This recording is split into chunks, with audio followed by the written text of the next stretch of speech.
Hey, hello, Carnivore Hunters. This is Doug. And I'm Rick.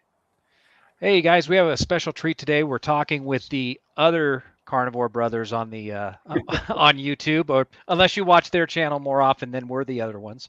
But Ashley, Rhett, just introduce yourself.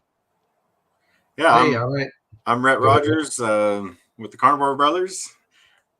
And I'm Ashley Rogers, the brother of the Carnivore Brothers. The brother. Yeah, Carnivore Hunters. So it's kind of funny because we stumbled across the Carnivore Brothers, and we just thought, man, it'd be fun to do live with these guys because Doug and I are brothers, they're brothers, and looking through their stuff, we have a lot of very similar stories, and hopefully we'll get into all that tonight. How long do you guys have? Do you have a time limit? I'm pretty good. These generally go an hour or so, and I'm pretty open myself. So, well, if do you guys want to get started and just kind of tell us how you guys got started on all this? Sure. I'll start. Take us off, Since I guess I was introduced to the carnivore diet myself first. I had struggled for many years with type 2 diabetes. About 8 years ago, I was diagnosed with type 2 diabetes and really had no idea what it was at all. And when I was originally went in, did my first blood work, it was after my 40th birthday. I went in to get my labs done. I'd never really done that before. And so got that done. My doctor told me my A1C was 11.3 and was absolutely floored. I didn't know what that was. I didn't know what it meant, but he was like, no, you got to go on meds. You got to go. This is serious. Like your life's in jeopardy right now. Like it's very serious. And so I really pushed back because I've always been the type that I didn't want to go on any medications and knew the side effects. And I'm just like, no, I've never done anything to help myself, change my diet, exercise, do anything like that. Let me do that first. And he was like, no, you can't. You're too far gone. There's no way. Your cholesterol's through the roof. Your type 2 diabetes is out of control. You've got to go on meds right now. So he wrote the prescription. I never picked it up. And anyway, I went and saw another doctor of mine that a chiropractor I was seeing that I trusted a lot with kind of some alternative medicine, stuff like that. And I said, hey, doc, how serious is this? And he said, it's serious, but he said, it's not going to kill you in 3 months. So why don't we try this first? Let's do the diet change. Let's do some of that. My wife and I went on a paleo diet originally. This was 8 years ago. And we had really good success. 3 months. Very strict because I was scared for my life. Very, very strict. And I did the paleo diet for 3 months really hard and came back and my A1C score was down to like 5.8, almost not even pre-diabetic at that point. And amazing results, which told me right then and there, okay, diet has something to do with it because of course it was diet and exercise. I didn't exercise either because I was out of shape, didn't want to exercise, but I could handle it. Okay, let's change the diet. And it was painful because I didn't know what to do. And I really thank my wife for really helping me get through those and teaching me what carbs were and really holding me accountable to no eating sugars and all that kind of stuff. But I proved to myself that diet had a lot to do with those results, right? But what I do, I went out and rewarded myself with pizza and ice cream because I did so good for 3 months and started the same old habits. And 8 years later, I was right back to where I started. I knew I was for a long time. I'd been there for a long time. I just didn't want to admit it. Didn't want to go back to the doctor. I just I tested my blood sugar levels and I knew they were extremely high. And anyway, buddy of mine told me about carnivore diet about November, a little over a year ago. And I just started doing the research on it, and I was like, man, this is something I can get behind. Eating meat all the time, I love meat. Love to smoke meats. Steaks are my thing, and I just loved it. So immediately went on it pretty hardcore, and that was the start of it. I'd really done a great job already, kind of starting to cut back the carbs and sugars because I knew that was the problem. So I did that while I was researching, but that was when I was studying the Dr. Berry videos and the, all the different YouTube doctors on there and really kind of trying to take it all in, absorb it. And then I went all in and I've done really well on it. I just hit my 1 year anniversary for Carnivore in February. And with the exception of the cruise that we went on in the summer where we cheated a little bit, been very, very loyal to it and very, and done great. My last A1C was 5.2. I'm not Nice. even considered diabetic anymore. The cholesterol numbers are all perfect. Just feeling amazing. And the rest was so far. I mean, it's history now, but it's just really the beginning. I'm super excited about where we're going. So this year I'm focusing in on me and getting back to some fit and lifting and doing some things to try and help build some muscle. And I'm not a big weight room guy or anything like that, but doing some workouts, some push-ups, a few things. We've done some challenges together on the channel, and we're going to continue that. Nice. Feeling great. How about you, Rhett? Yeah, so I saw this guy on Facebook one day and messaged him and said, "Dude, you look so great. What's going on? Like, what are you doing that's different, right?" And so he started telling me about the carnivore diet and like same reaction, right? I'm like, wait, I can eat meat and I'm good. Okay, I'm in. So it didn't take long to convince me. But I was dealing with some medical issues of my own. I had been diagnosed with some severe sleep apnea. I was having I don't have the numbers in front of me, but I was having a crazy number of episodes per night when they did my sleep study and that. And so eventually got on one of those machines, and that was ultimately the driving force for me wanting to change and do something different because I hated wearing that thing on my face. Yep. I had also been dealing with depression and anxiety for years, and I guess I'm getting ahead of myself, but starting the carnivore diet with Ashley not long after him. I started February 26th, so I'm coming up on my 1 year. And for me, the immediate drastic change was just weight loss quickly. I lost the first 30 or 40 real fast. And just felt amazing. It dropped out of my face so fast. I was able to get rid of that sleep apnea machine within weeks.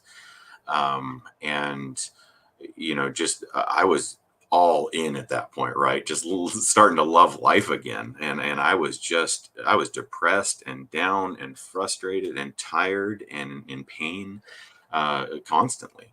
And so I have not been as good as Ashley for the year. Since Thanksgiving, I took a turn and I've been all over the place, up and down. So I've been on the struggle bus for a little bit.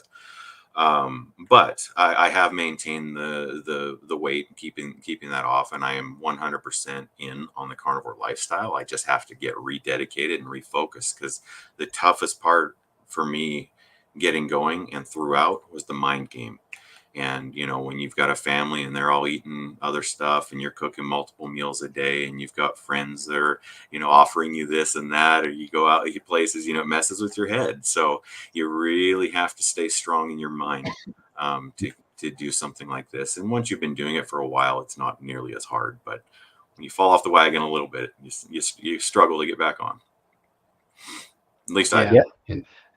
Yeah. So we've planned some out actually here and there, like when we do a family ATV trip in the fall, and we knew, so the way that works is each couple has their own, whatever, 2 dinners over the course of the week.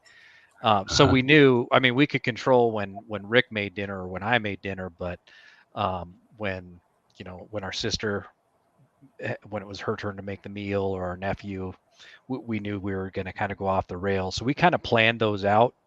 And so, we haven't been 100% strict, but I've personally found that by planning those things out, and then when I know something's coming, I eat the biggest breakfast I can. I pile on extra eggs and extra bacon or whatever, just so that I'm not hungry. And then, and even when we were doing that, there was a lot of times somebody, put some bread down, some garlic bread down, and I'd just be like, nah, I'm not. I don't even want it that much anymore. Like, it's not worth it.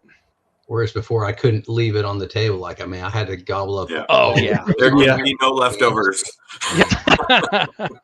Yeah. No, but so some just similarities between you guys and us is I think, Ashley, your story and mine is somewhat the same, where I had been told for years and years that I was pre-diabetic. And then December of 2022, I was type 2 diabetic all of a sudden. I was at like 6 point. I was on the low end, so I was like 6.8, something like that. And so at that point, I had decided to go on a keto diet, which I failed miserably at, because when you're doing keto, it's a good diet if you can do it. But I just found that I was still hungry all the time. And then, I'd break down and go buy that bag of chips or something. And so that's where I failed with keto.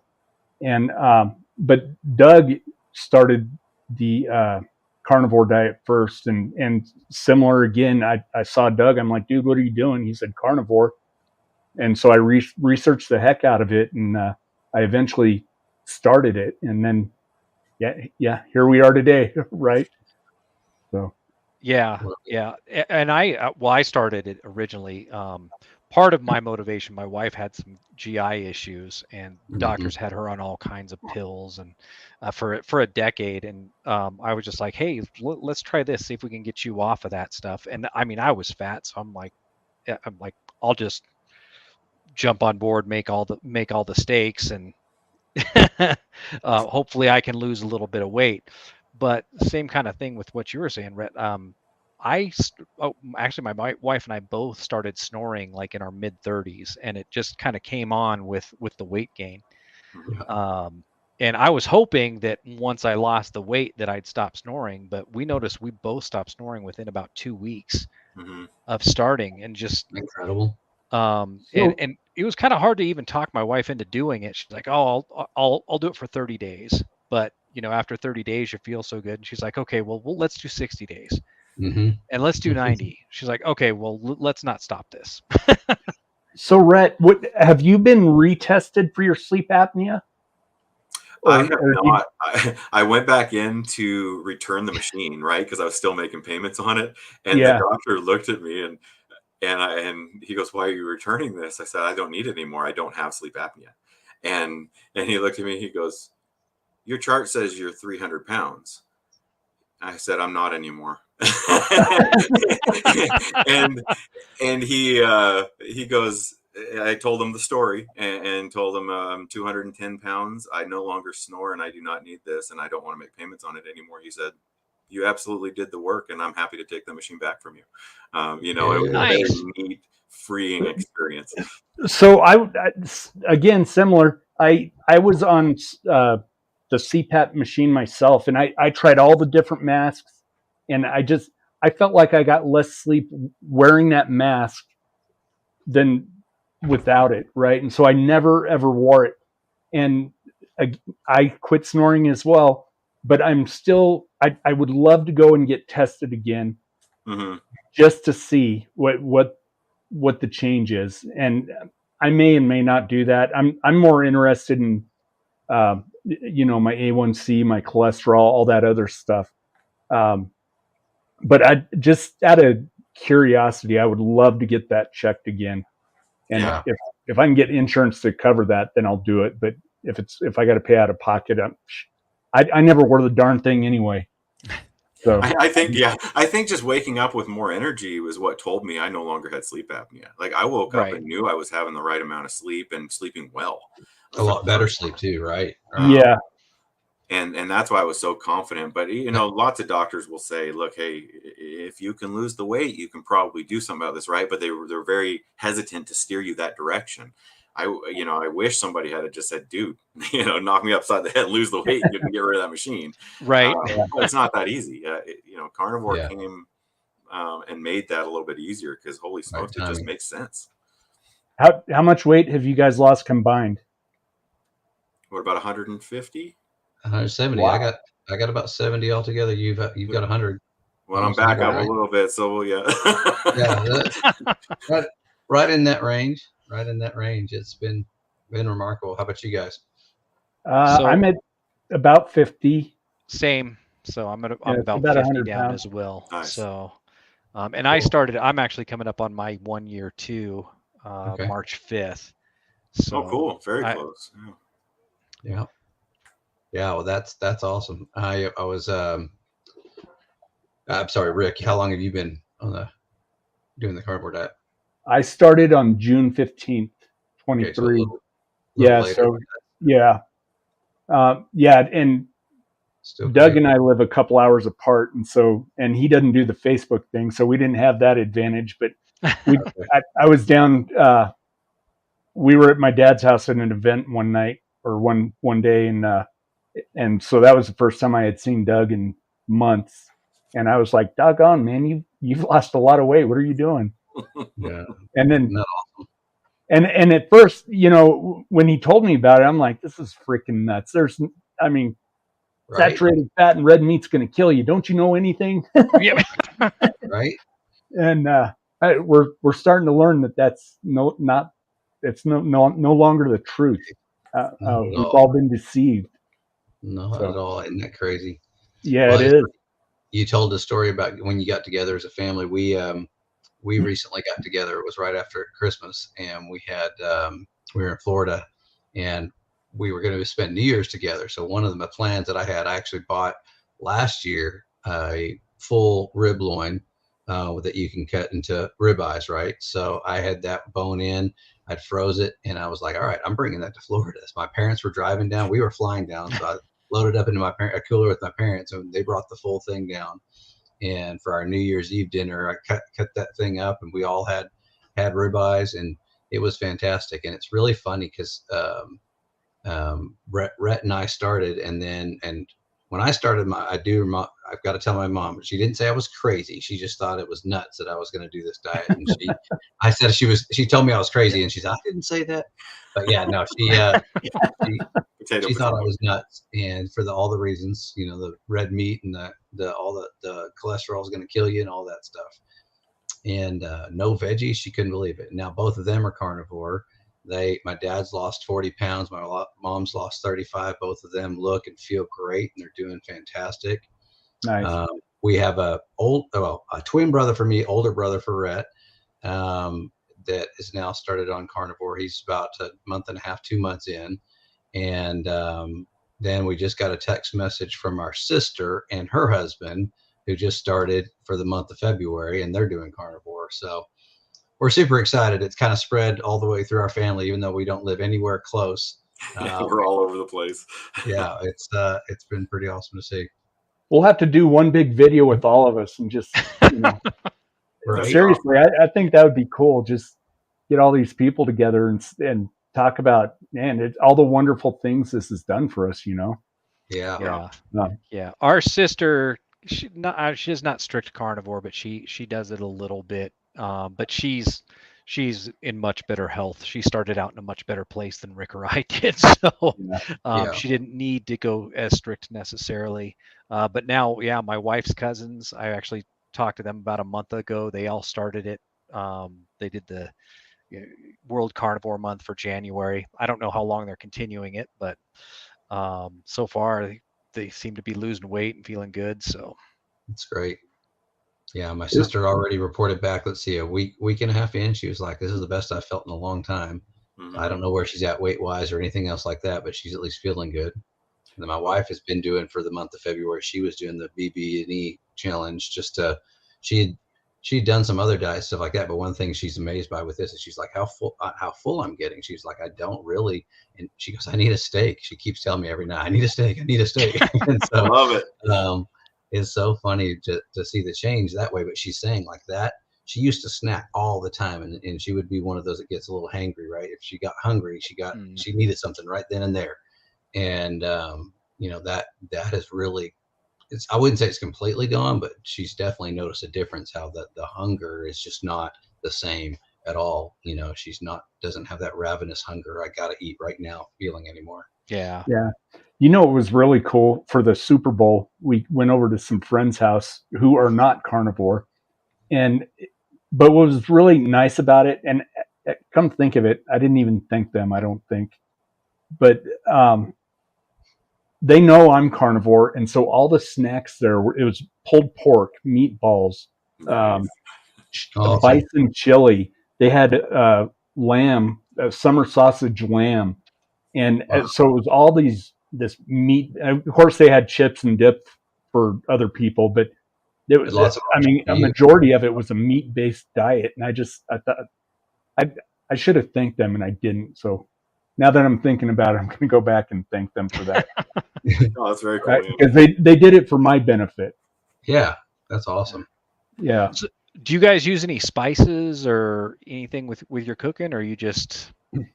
I started out doing, doing my regular steak seasoning on my steaks and stuff like that, but I've gotten to where I like it with just salt better. I use the Redmond's Real Talk. They've got a smoked salt, and my wife and I use that strictly on our steaks now. I did cook a really good brisket. Me and Red are in a competition for a brisket cook-off, I think. So I had a really good one the other night, and I did use I don't know if you're familiar with Meat Church. He's got a YouTube channel. It does all sorts of, and he's got his own rubs and stuff. But his holy cow recipe is a sugar-free. I mean, if you ever try and find brisket rubs that don't have sugar, it's almost impossible. It's in everything. So, but his holy cow doesn't have sugar in it, and it's really clean ingredients. So it's salt, pepper, and a couple of garlic and a few other things in there, but it's clean. So I'll use that on the brisket. But other than that, I've pretty much gone to just straight salt. I made a brisket last night, actually, and I know pepper's not technically carnivore, but I'm fine with pepper, so I'm not going to do a brisket without one. Right. And so I'm not totally too restrictive with it, but I do try and do the same thing as Ashley said, try and avoid the ones with sugar. There's a couple of those Meat Church ones that I do my Thanksgiving turkey with, and that's a voodoo, and it does have some sugar in it. It's the best turkey I've ever had in my life. And I'm like, oh, do I use it again? I don't want to break what's not broken here, but I'm gonna steer clear of that one this year and try and find something without sugar. But I mean, like Ashley said, it is hard to find seasonings without sugar. I've been finding that early on in carnivore, I was using a lot of spices with and without sugar, but the deeper I get into it, the more I cut back on it. And so, like we did a video with making bacon, where it was very dirty carnivore, where there was some brown sugar and maple and all that. And I think the next batch of bacon I make, I'm going to try to just do a salt only bacon, because I'm seeing so many benefits from it. But then when you do that dirty carnivore, you kind of start to feel guilty about it, and maybe that's why people aren't watching us sometimes, because that's got sugar. They don't know what they're doing. So I have been getting more and more away from it, especially if it has sugar. But some of the other ones I'll still use if I need that flavor, but I've been kind of veering away from it. I make my eggs now with the Redmond salt only, and which is a big step for me, because I used to always put garlic and Montreal steak seasoning, something like that, right? Like I love spicing up the eggs. But yeah, I've gotten to where I'm doing Redmond salt a lot only. But I'm with brisket and a couple recipes, I'm going to break out a few of the spices. Yeah. Yeah. So far, my philosophy has been kind of I'll use anything if it's in a spice amount, but I won't use it as an ingredient. If you know what I mean. So like if you're talking about just a rub, or something where you're really getting a couple tablespoons on there to several pounds of meat, to me that's not a big deal. But if you're talking about like cups and worth of all of this extra crap, I do try to stay away from that. But the same, the more you eat it, the more it's just like, oh, I guess I didn't really need all that stuff anyway. Which is weird for me, because I was always kind of the home chef. Like before my steaks it would always be, salt, pepper, garlic powder, and then I would do the brown butter with the thyme and the rosemary. Which I still do brown butter with my steaks. I still love that. So I always talk about butter now. How did you guys decide to start a YouTube channel, and what went into the thought process behind that?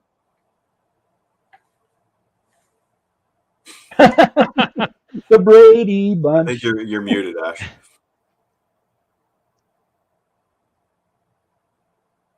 There you go. Oh, no, you're still. We can't hear you.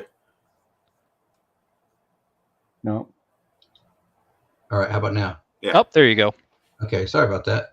Yeah, sorry, I was clicking around because I was loading that video because of the brisket that we just did to show it off again here in a minute. But no, we started the YouTube channel because it was actually, you guys are familiar with Carrie from Homestead How, I'm sure, and it was his 30-day video that really got me. That was what pushed me over the edge on the carnivore thing, and so we followed him very closely. Well, he did that. I don't know if you're familiar, but he did a 24-hour live stream at one time to raise some funds for the Healing Humanity documentary that he's doing. And Rhett and I have been pretty close to that and following along with that. And I was on one of one of his streams at one point, and he said, "Hey, if you want to submit a video, if you guys are, have a YouTube channel, whatever else, we're going to put these all together on the 24-hour live streams. We're going to show them all." And I was like, all right, I'm in. I just called Rhett and I was like, we're starting a YouTube channel. I just typed it up. It's called the Carnivore Brothers. And I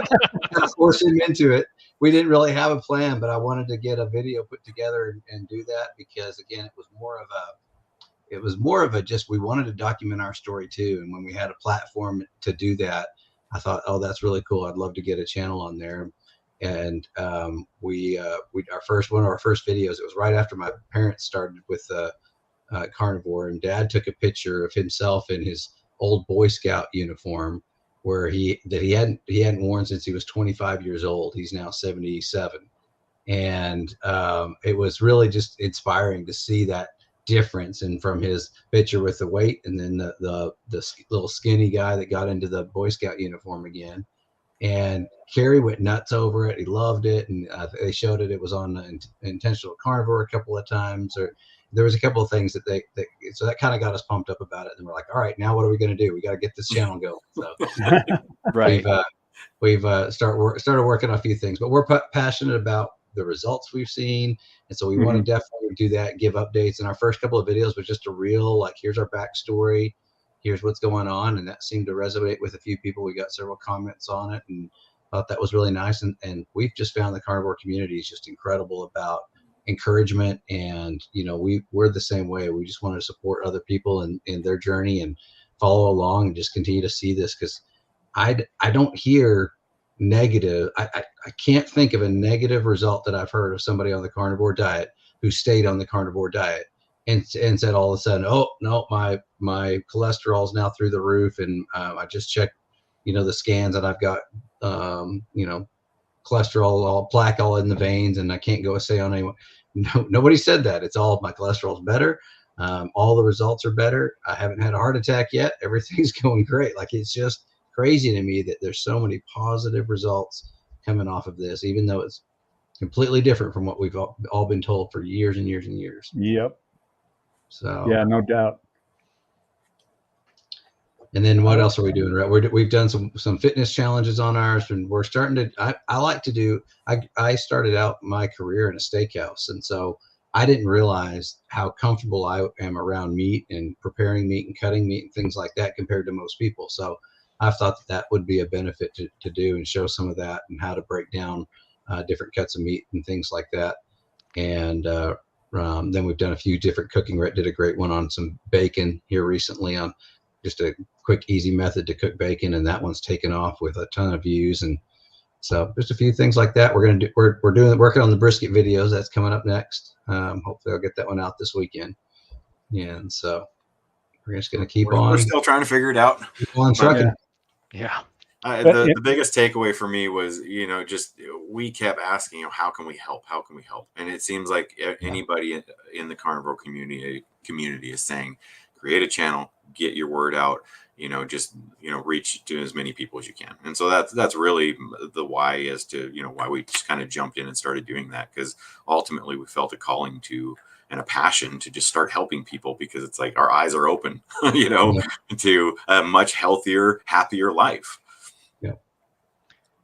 Yeah, I think it's kind of a similar story with Doug and I, especially, Doug got onto it first, and And after I saw him at my dad's house the one day, I walked away still thinking he was crazy, right?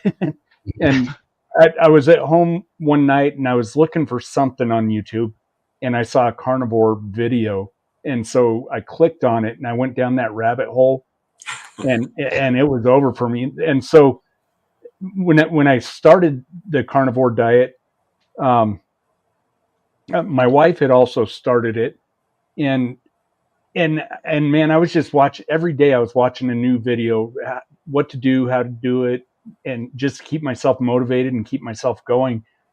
And I was sitting there one night thinking, man, it'd be kind of cool to do a YouTube video or a YouTube channel to help spread the word and document, like you guys were saying, and help spread the word. And so I went to my wife first, and I'm like, hey, would you want to do a YouTube channel? And she said no. And I was like, man, darn. And I'm like, what am I going to do now? And so I thought, wait a minute. Doug does carnivore. And so I called him one night, and I thought, because we both love to hunt. We go hunting every year. And we were trying to figure out a way we could make our channel a little bit more unique. And so we kind of blend hunting with the carnivore lifestyle. And, we both have a freezer full of deer and elk meat. So it's kind of easy for us. And awesome. That's how our channel kind of came to be. Yeah. Oh, we lost your lost audio, Rick.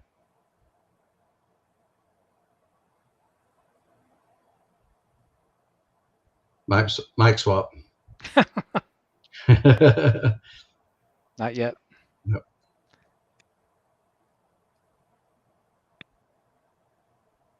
Well, yeah, we both have said that it's not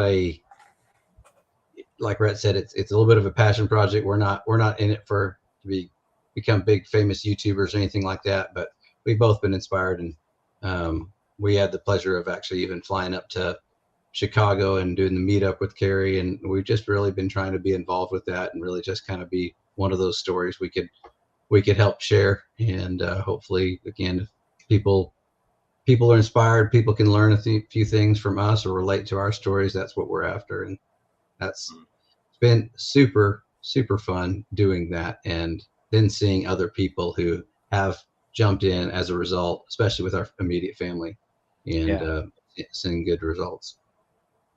And that's one. Yeah. Oh. I was going to say, especially with Rick, you're muted now. I think. Sorry. Especially with how they're still kind of really trying to suppress the message, right? So I think the more of us that get out there and help spread the word, and people can see that, regular people are doing this, and we're not nuts. I mean, we might be nuts, but not for the diet. There's my mental capacity is due to other things, but fair. That's for another episode for me. Yeah, that's another episode altogether. Can you guys hear me now? Yep. Yes. Okay. Thank goodness. You're back. Sheesh. All right. Well, I was struggling there for a minute, so I kind of got lost in the conversation.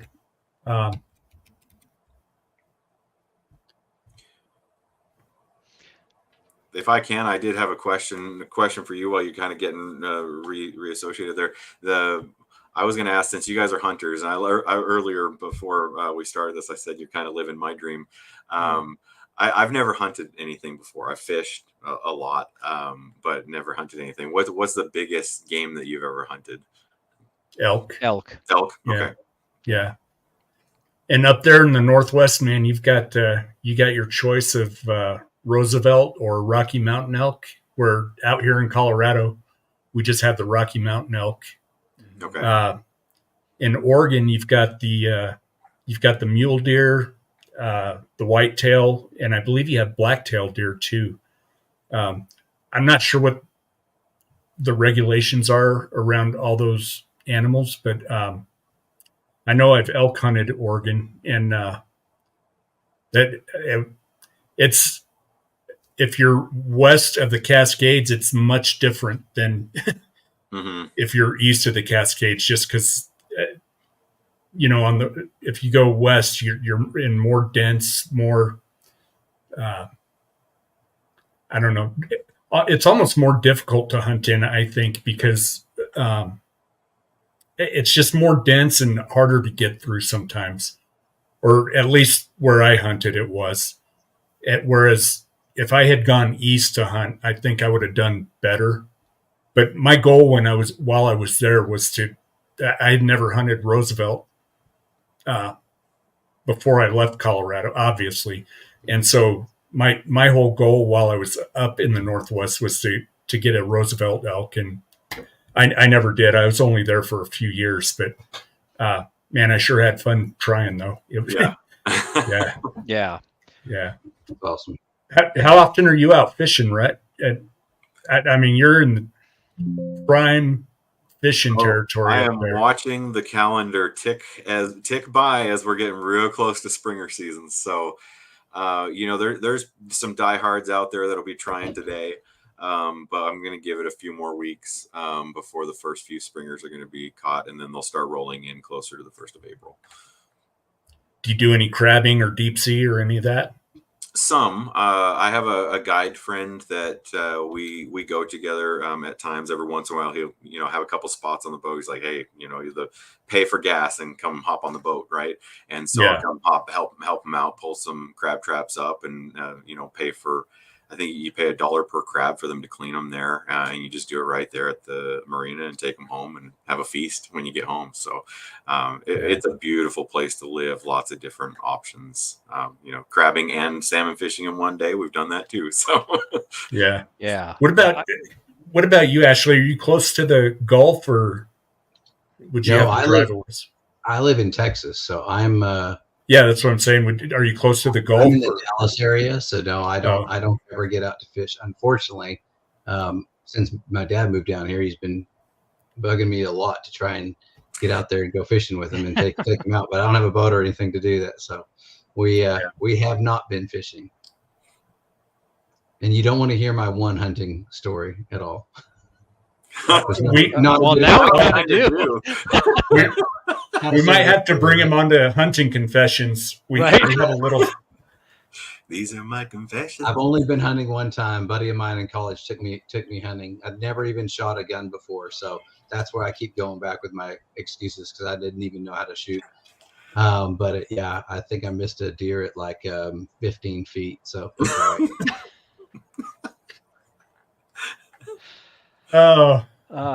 It was pretty funny. I got it. They saw one and they're like, Ashley, you get that one. I get out of the van that they're in. I'm like munching on gravel. They were just laughing hysterically. They're like, how in the world did that deer not spook and run off? I'm crunching around I start to aim. I'm all wobbly. I can't get it. So I get down on a knee, take a few more steps. Anyway, all I could see was its head. And when I shot it, just kicked back up over top of it, I'm sure. But yeah.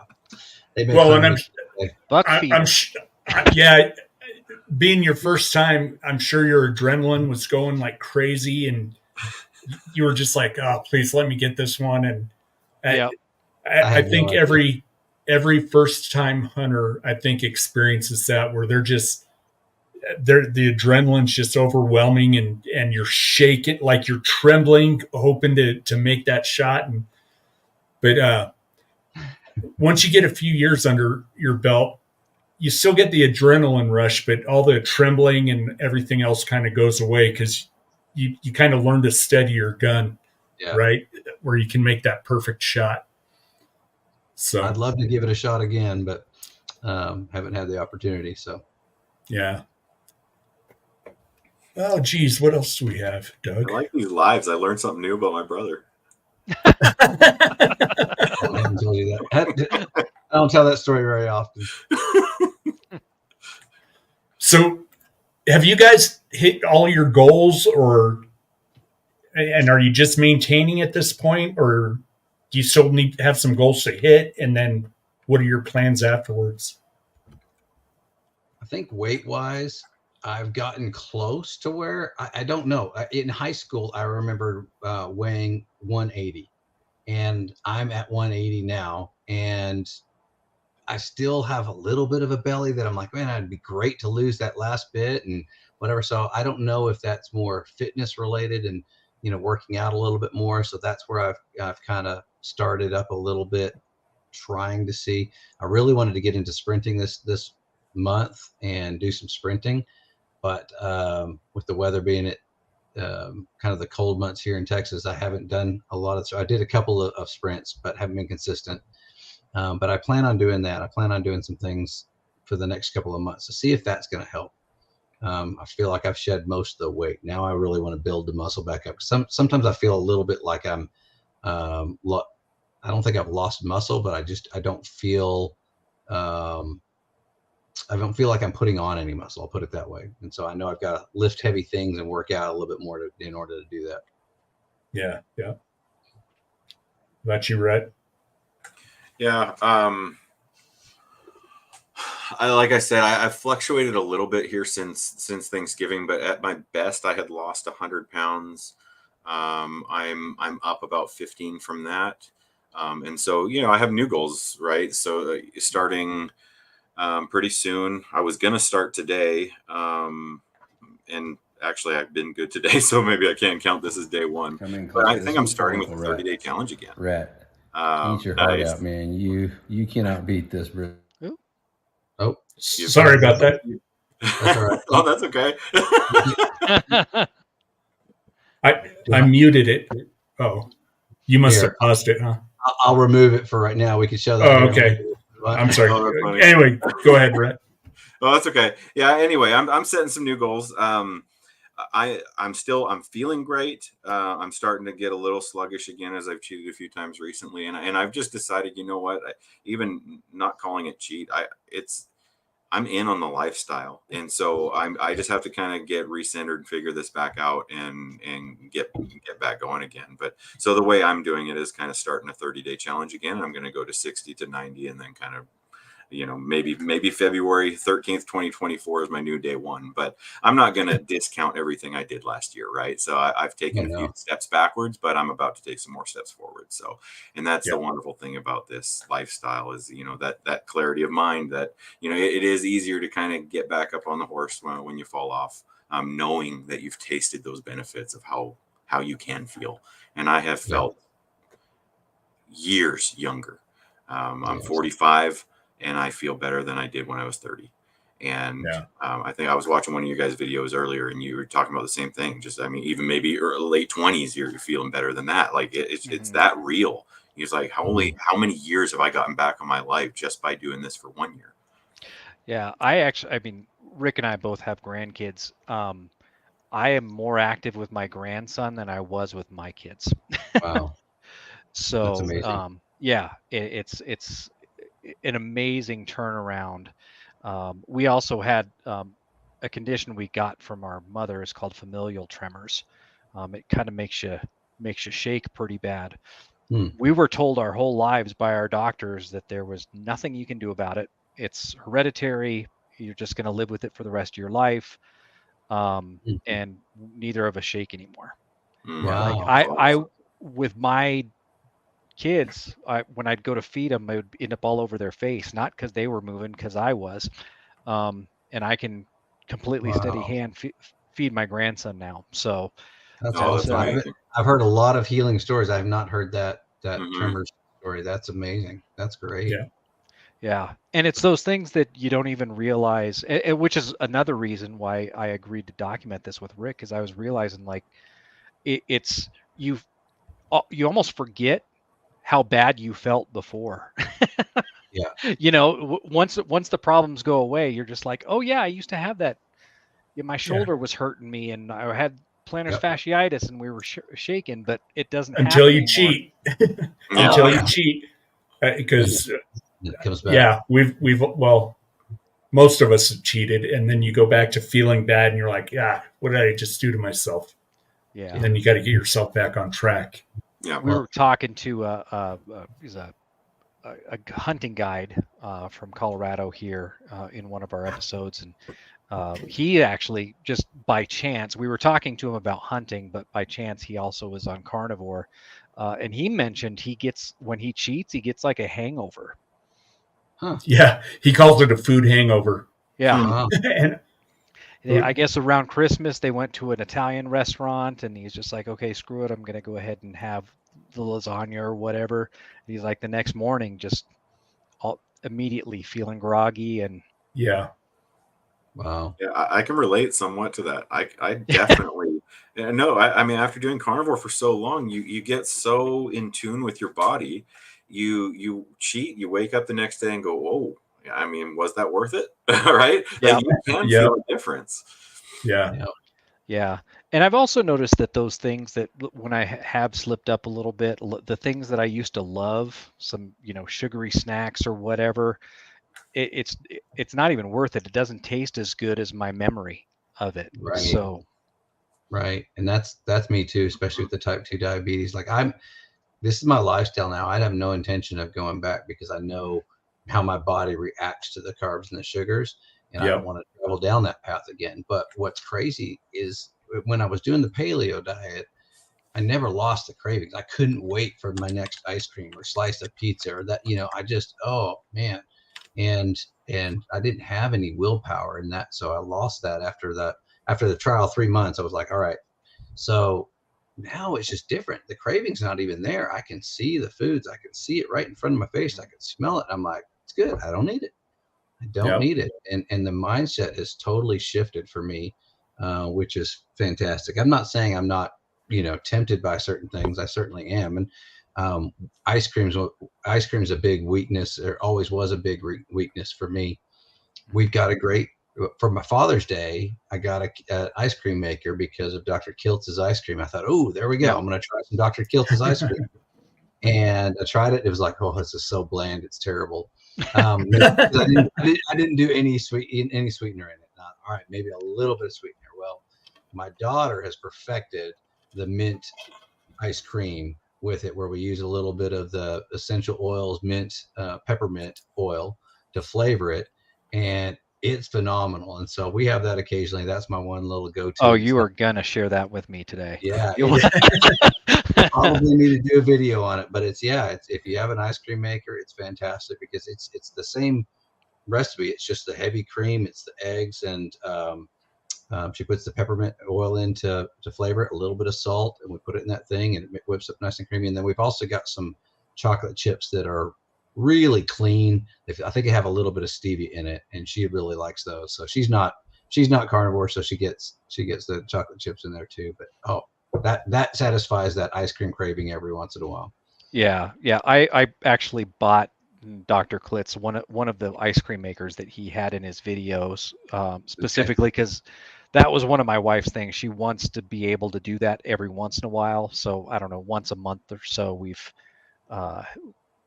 thrown those. I've made some ice cream for one that I actually did to kind of mix up the flavors a little bit. I got some of the Fairlife protein shake, because it's still got a little sugar in it, but it's like half the sugar and twice the protein.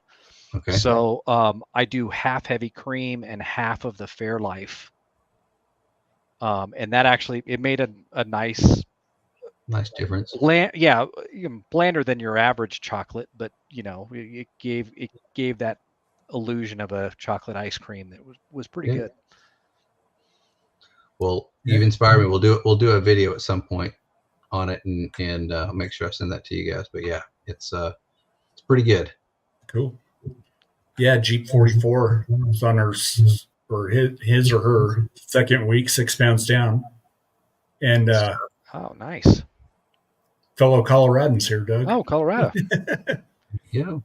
Thanks for joining us. Yeah, thank you. Yeah, that and commenting too. That second week can be a challenging one, because I think the first week's probably harder, right? But the second week you're starting to see a little bit of the result and feel a little bit of the result. So now you're like, okay, maybe this is working. So nice to see 6 pounds down already. That's fantastic.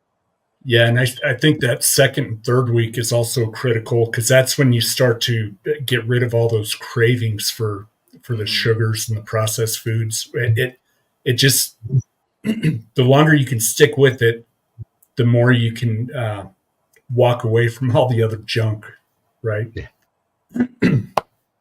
Yeah, I had in that second week, I was the guy that got the really bad keto flu. So you push through it. Make sure you have some electrolytes if that happens to you. I made the mistake of literally having a giant slice of cake one night to carnivore the next day. So that's not the best way to handle it, but get some electrolytes if that happens to you, push through, and it's going to be worth it definitely on the other side. Yeah, I love it. I see G44 in there talking there. If you have any questions for us on, you're in week 2, if anything you've seen or anything that you have, we're not experts, but we've certainly been through that first little bit. So happy to share with you if you have any questions. Absolutely. And I was gonna just mention too that because you talked about any of the other goals, and that's where I go back to this being the lifestyle. I've set different goals, but it's funny, the carnivore mindset is just there now, and my goal is to continue because I've been inspired by other people who get inspired by me. So that gives me motivation to keep on going and keep on being an example. And so it's just one of those things. If I can help others who are diabetic learn that, hey, there's something more that you can do other than just the meds that you've been handed and the insulin that you're injected into your body and eventually all the terrible things that can happen from it. Again, I had no idea what diabetes even was when I was first diagnosed. And like I said earlier, my wife had to teach me what a carb was. I just so clueless. I just ate whatever was in front of me and I ate it by the ton. So that was, there's a lot of people out there, I feel like, that just don't have that information and they trust their doctors who are very well educated and go to a lot of school, and they don't have the nutritional education that we're learning so much on YouTube and from these other good doctors who are taking a step back and saying, hey, wait a second, there's something to these thousands and thousands and thousands of results that are turning things around. Yeah, exactly, man. I put my health right in the trust of my doctor's hands for so many years, thinking they knew what was best for me. And when I reflect back on it, I get irritated because these guys are supposed to be the experts, and it's the older I get, it's like the less people I trust. And now I can't even trust my freaking doctor. So you got to take your life into your own hands and your health, and that's what I've done since June 15th. I've just taken I've taken myself off all the meds except for a blood pressure med, because when I took myself off, my blood pressure shot up. I'm hoping to be off that soon, but I took myself off all the statins and everything else. The heartburn med, I don't even get heartburn anymore. Mm-hmm. I used to get it bad. Yeah. And so I took myself off of those meds, and it's great. It's funny. We all kind of come up and we're not most people are not eating for nutrition. They're just eating for that 30 seconds of mouth pleasure. Mm-hmm. And then it goes away. And so they're just looking for their next hit, their next fix. So thanks for following us, Jeep. Bye. Yeah. Dr. Berry said in his book, I don't know if you guys have read his first book, the lies that Doctor told me. But in his first chapter, he goes through that, and don't think, and he spells it out really nicely. Doctors are not generally out to get anybody. This is not like a big conspiracy. They just don't know the difference a lot of times. And he goes through what their nutritional education was in med school and how little it was, and why a lot of them think that way. But they're taught from med school, don't go against what medicine tells you. And don't buck the system. This is the best way, and these are the charts, these are the numbers, and you have to follow these charts and numbers. If they're up here, then this equals this medicine. And the only other education they're continuing to get is usually from the drug reps. And so, it's not that they're intentionally harming people, but it's fascinating to me to hear the stories of the Dr. Berrys out there that say, okay, when it started happening to him, and he's like, okay, wait a second, I'm doing everything I was taught, and it's not fixing anything. There's got to be something different. And that's when the light bulb went off, and it's really we're just hoping that that happens more. Everybody that I've talked to who's gone back to the doctor who's been on carnivore for a while had great results. The doctors gives the exact same advice: keep doing what you're doing. Not oh, the red meat's going to kill you. You need to get your veggies in there. All that kind of stuff. And they said, nope, I've seen enough in the lab work. Keep doing what you're doing. And it's funny. I mean, I just feel like there's more and more that are going to start catching on and start figuring things out and doing a little bit more research on this. And I think these studies that are coming out are really going to help. Yeah. I think so our friend Laura at Healthy Carnivores is another channel. She's a nurse, and that's exactly what. Is that Laura Russell? Yep. I love her, and I love her channel because of that, because of her years of experience as a nurse. Because again, you can gain so much wisdom and knowledge through that. Yeah, I'm reaching out to her quite a bit. Like, hey, what should I do about this? And, especially when it comes to my blood pressure, I've been relying on her advice more than my own doctor.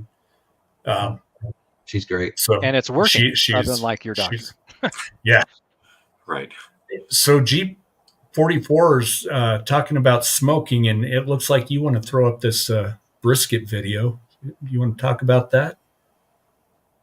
Yeah. If you want to start, it's just a little bit of a clip that I put up the other day. This is, I guess, a preview to our brisket video. I made this little clip just for it. If you want to play it, or I can. Yeah. I screwed it up last time, so no, I think I'll let you go. Go ahead. If you start it, I think it'll play automatically. It just allows me to. Oh, okay. Yeah. So add to stage. Come in closer. This one's for Uncle Rat. Rat, eat your heart out, man. You cannot beat this brisket. I'm telling you, this is the best one I've ever done. Look at that. Look at how tender. Look at how moist. Oh, it's amazing. Cannot wait to eat this. Look at that look at the end there. He's like, "Oh, you're going down, buddy." Little friendly competition between us in there. That's the most sensuous look I've ever seen anyone give a brisket.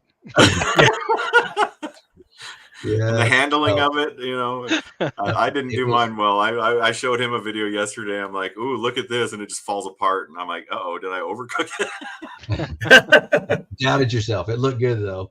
So, but yeah, no, it's that. I'm hoping to get that video put together.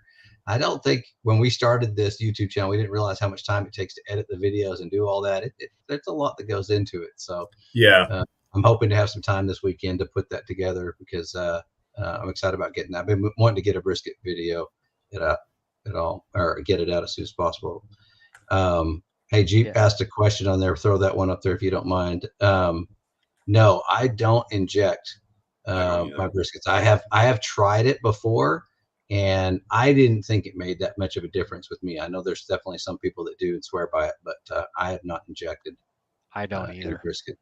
And I think if you cook it to the right temperature, the resting period to me is what makes all the difference in the world for brisket and how moist it is. When you get it out, and this one I nailed because you got it to temperature. It was nice, perfect probe temperature or probe tender. And then when I pulled it out, I let it rest. I let it get down to about 160 degrees, 165 degrees, and then I just put it on the warming setting at 160 degrees in my smoker, and I left it there for 4 hours. And it was money. So Doug and I, in about a week and a half here, we're going to do a video on summer sausage. We're going to make some either some elk meat and nice a summer sausage. So awesome! I'd love to see that. Yeah, that's awesome. Is this going to be one that you've hunted yourself? Oh yeah. All right, there you go. I love it. Yeah, like I said, I've got a freezer full. Doug's got a freezer full, and then our dad's got a freezer full. So, yeah, we'll. But we're going through it a lot quicker than we used to. Yeah, probably. It was and it was a kind of a down hunting season for us this year too. We didn't harvest as much as we were expecting, so that's spending a little bit more on steaks this year than I'm used to. Yeah. I thought it would be fun to do a kokanee catch and cook video, and I've gone out kokanee fishing twice now in the last couple of weeks and come back with 0. You can't do a video when you're not catching. Right. Right. So kokanee are smaller landlocked salmon. We have them stocked in the lakes here, and they're wonderful to smoke and eat that way. But generally, they don't get much bigger than about 14 inches. But fantastic little fish to catch and smoke up. And the limit's 10, so you can catch a bunch of them and fill your smoker in one day. Oh, if you find them. Right.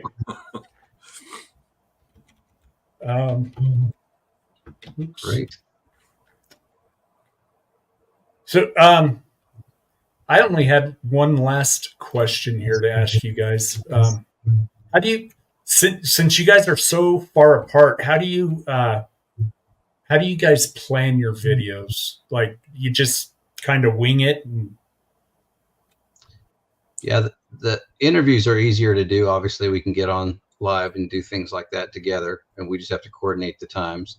But the videos, we haven't done too many where we're doing it. Some of our workout challenge videos we did together, and that was kind of cool.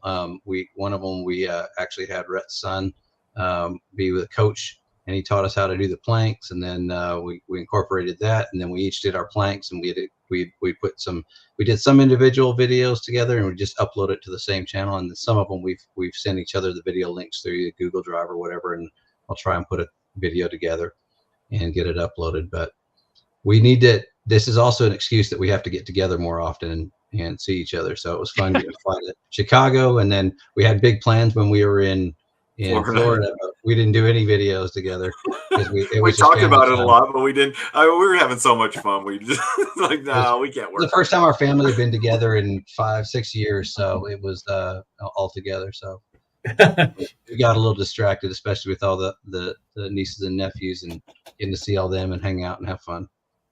Yeah, Rick and I have seen a lot more of each other this last year. I mean, it was usually our ATV trip, our hunting trip, and holidays. Like, that's when we saw each other before. We talk a lot more for sure. Yeah. Weekly, daily. Yeah, it's awesome. It's been fun. Yeah. And then we're trying to encourage. Well, we're not pushing my twin brother, but he's if he ever does come on the channel or put a video up on the channel, you'll see the difference. He's a video editing extraordinaire. He's got some really cool stuff that he's done with his family videos, and we'd love to get him doing a carnivore video or two, because he's got great editing skills, and he'll do a masterclass video, which would be awesome. But we'll see. We don't know if we're going to be the 3 Carnivore Brothers maybe at some point. Hey, we've got a sister in there too now too, you know. So and then a brother-in-law on the way maybe too. Yeah. That's been a huge fun part of it. And Ashley and I decided early on we're not going to push. We're not going to talk about it like crazy, you know, whatever. If people come to us with questions because they've seen change in our lives, then we'll talk about it and share. But we decided early we're not going to be pushy, and it has really shown to be a positive result. That people have been coming to us with questions. Some people move on and don't do it. Some people try. So, you know, but it's been nice having that conversation and just being, you know, some people with open minds are really giving it a shot. So I love the fact that we can help people through something as simple as this.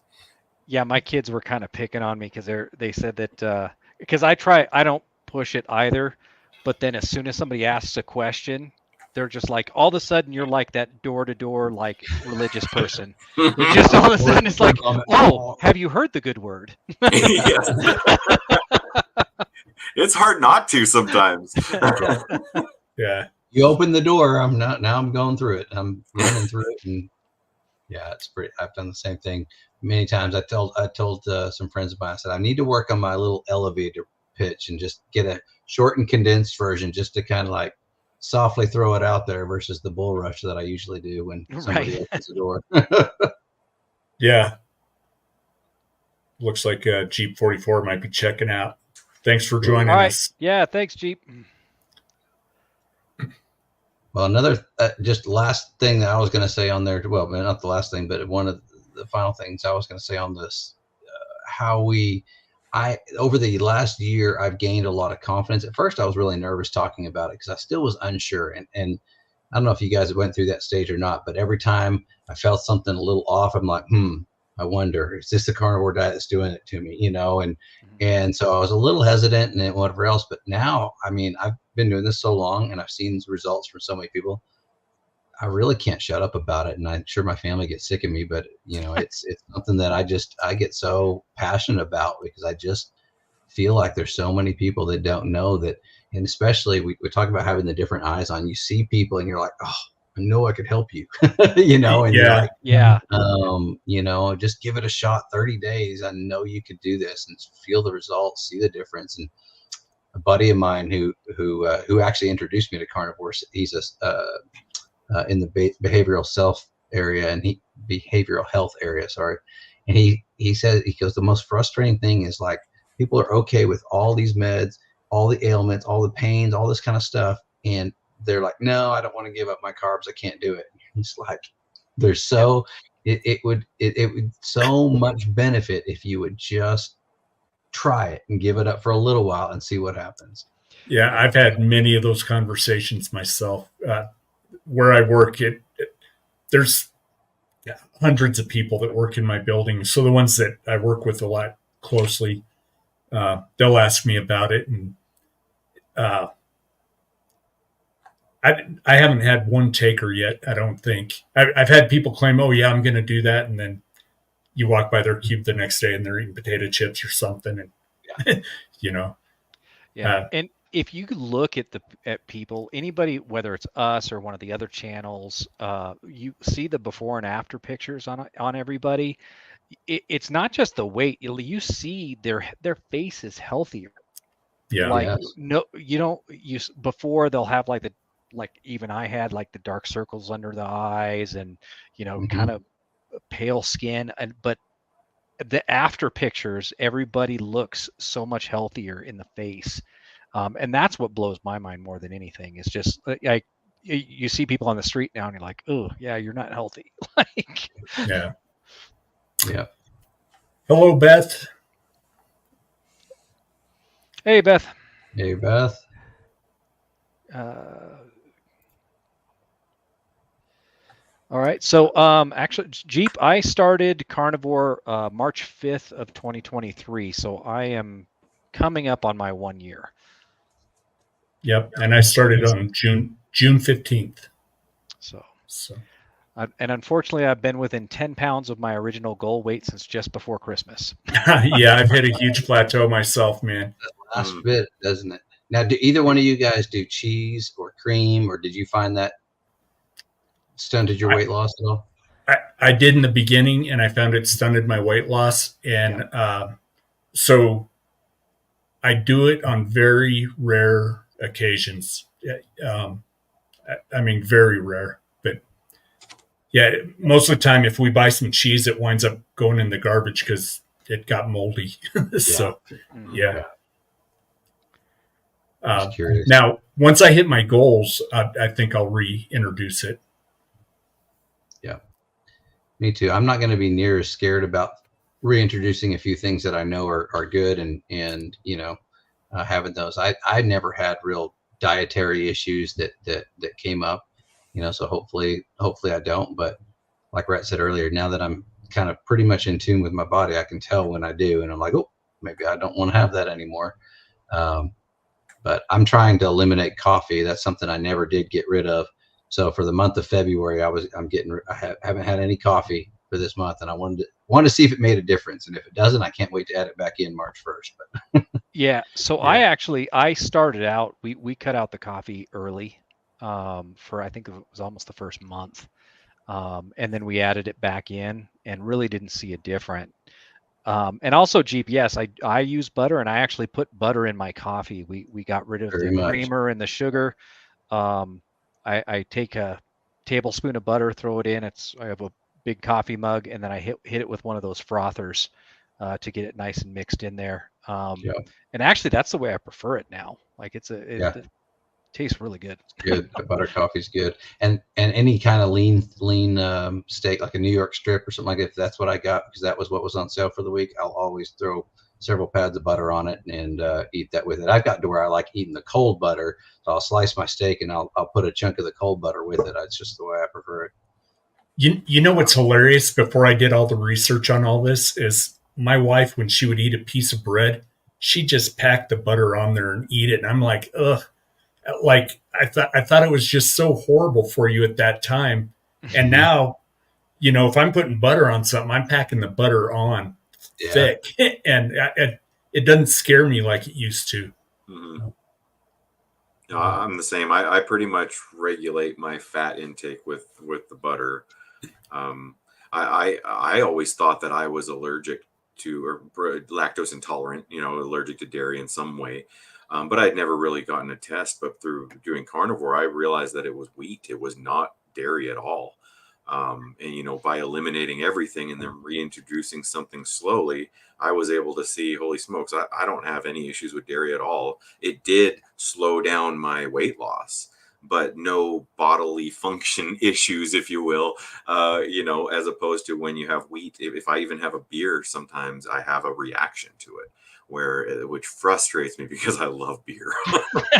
I love trying all different types, and now I'm questioning, is it worth it? Knowing the next day, I don't know. I've been struggling with that because, if you ask any of my friends, Rhett loves to try the new beer that's on tap or something, right? I just love doing that. Yeah, it made for an interesting hunting camp when all of a sudden we're like, and we had a few, but it was not like before. And we don't, for anybody who's listening, we don't drink while we're hunting, but in the evenings when you're at camp. I just want to make sure that was clear because somebody. But only Ashley get missing at 15 feet. Yeah. Sorry, bro. I set myself up. Thoughts? Bacon is wonderful. That's actually something we took hunting.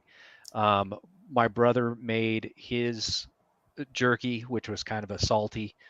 Mine kind of tastes like teriyaki. So we had two different types of deer jerky, and every day we would mix it in. We did Dr. Barry's bacon recipe where we made several pounds in a big pot at once. And so we had the two different types of jerky and the bacon.